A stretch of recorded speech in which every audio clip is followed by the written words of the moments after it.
tú tienes palabras de vida y dime a dónde iré o a quién buscaré. Queridas familias, queridos amigos, prohibido predicar. Es la orden que reciben los apóstoles en el primer anuncio cristiano, cuando ellos allí en Jerusalén, después de Pentecostés, y sobre todo en la palabra de Pedro, salen a anunciar con toda fuerza a Jesús que vive, a Jesús resucitado, a Jesús en quien tenemos el perdón de los pecados. Y de a poco, la iglesia, ese pequeño grupo de discípulos y de apóstoles que siguieron a Jesús, se va incrementando, y son muchos los que escuchan con atención a los apóstoles, reciben su palabra, se hacen bautizar. Los apóstoles eran bien vistos por todo el pueblo, el amor con que se amaban era como un testimonio vivo que invitaba a muchos a acercarse a ellos, y esto fue como provocando la envidia de las autoridades religiosas de aquel entonces. Y entonces nos encontramos que estando Pedro y Juan predicando, son tomados, diríamos así, prisioneros y encarcelados. Y cuando comparecen ante el tribunal, ante el Sanedrín, que es el tribunal judío, les ordenan terminantemente predicar en nombre de Jesús. Y los apóstoles dicen, bueno, ¿pero qué vamos a hacer? ¿Ustedes quieren que los obedezcamos a ustedes antes que a Dios? Y así entonces es cuando salen, siguen predicando, siguen anunciando a Jesús allá en el templo, y nuevamente los guardias toman a los apóstoles y los llevan para comparecer ante el tribunal, ante el Sanedrín. Y la Iglesia nos invita en este tiempo pascual, en este domingo, a meditar sobre este hecho, porque marca lo que debe ser para nosotros la Pascua.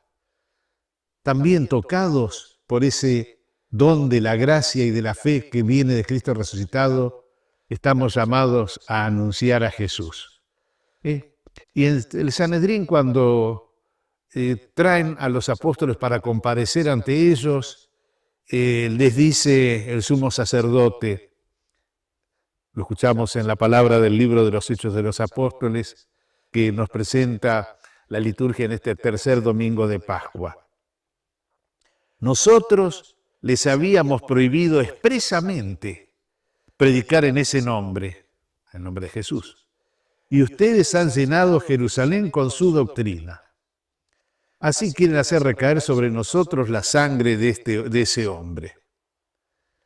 Y ahí es donde la reacción de los apóstoles es expresada en la voz de Pedro.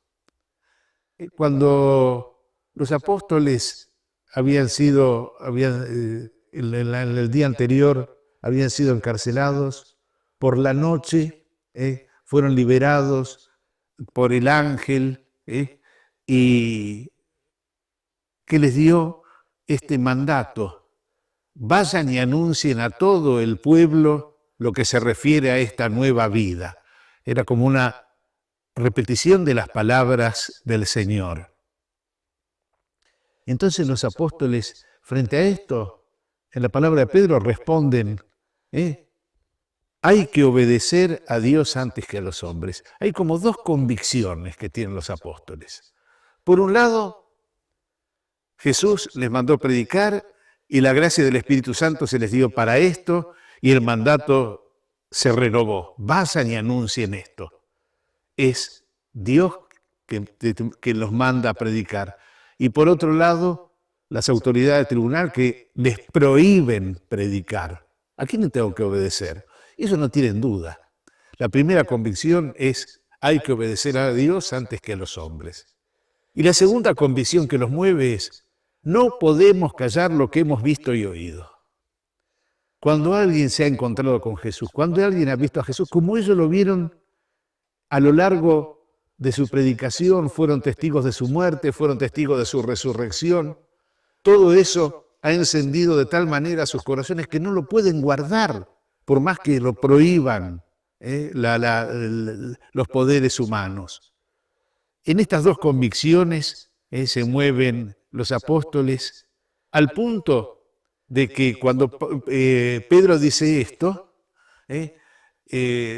inmediatamente termina predicándoles a los miembros del Sanedrín, a aquellos que son los que les prohíben hacerlo, porque vemos que el apóstol inmediatamente les dice al tribunal, al que se los prohíbe, dice: el Dios de nuestros padres ha resucitado a Jesús, al que ustedes hicieron morir suspendiéndolo de un patíbulo. A él, Dios lo exaltó con su poder, haciéndolo jefe y salvador, a fin de conceder a Israel la conversión y el perdón de los pecados.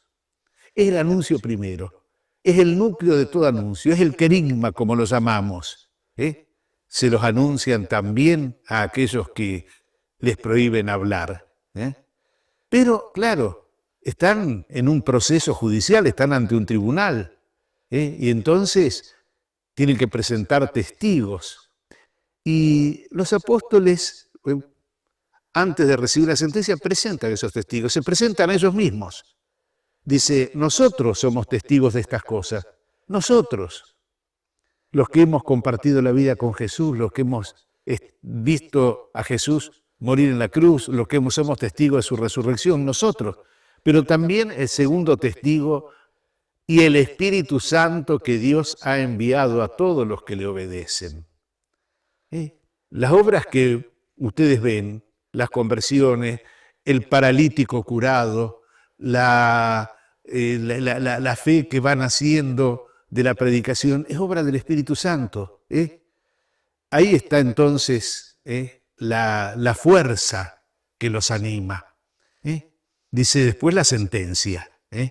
Después de hacerlos azotar, les prohibieron hablar en el nombre de Jesús y los soltaron.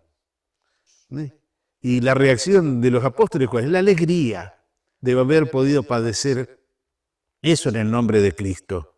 Y no se van a callar, no van a silenciar el mensaje de Jesús.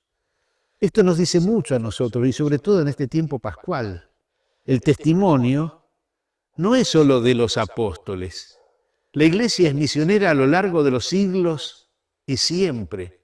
Y entonces somos nosotros que estamos llamados a dar ese testimonio. Todo el que obedece a Dios está llamado a dar el testimonio de Jesús.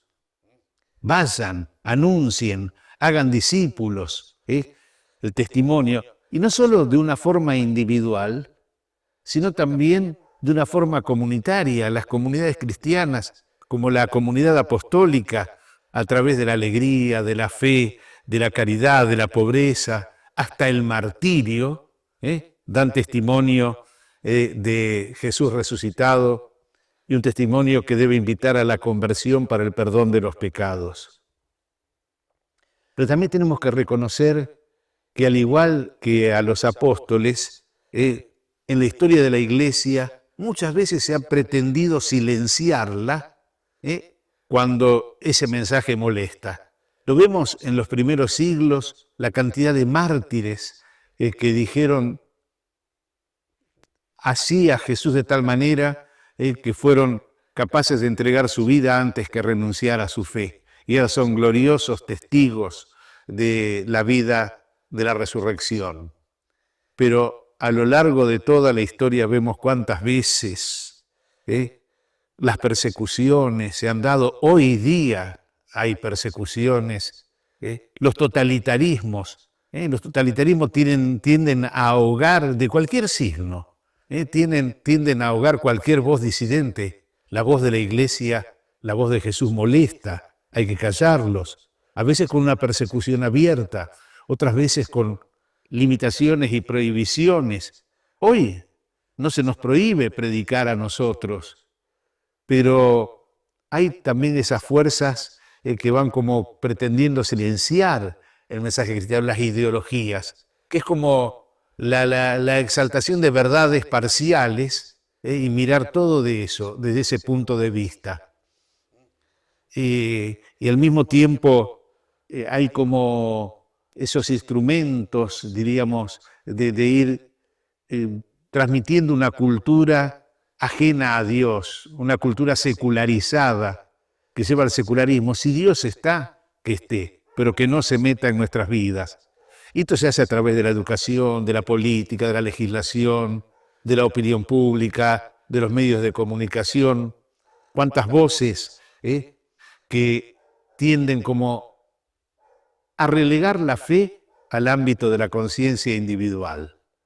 Si vos querés creer, es cosa tuya, pero que tu fe no toque la vida de la sociedad. Y cuando nosotros sabemos que desde la fe se exalta la condición humana, la dignidad de la persona, los lazos de los vínculos fraternos, no podemos callar lo que hemos visto y oído. Hay que obedecer a Dios antes que a los hombres. Que esto sea también para nosotros, que estas sean como nuestras consignas. Somos discípulos de Jesús y somos sus misioneros.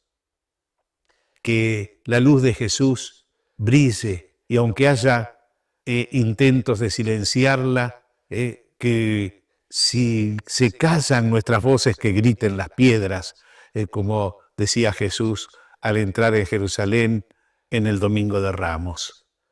Que el Señor nos dé entonces a todos esa fuerza misionera que animó a los apóstoles. Y aunque nos digan, prohibido predicar, prohibido anunciar el nombre de Jesús, de un modo o de otro, la palabra siga viva para la salvación de todos.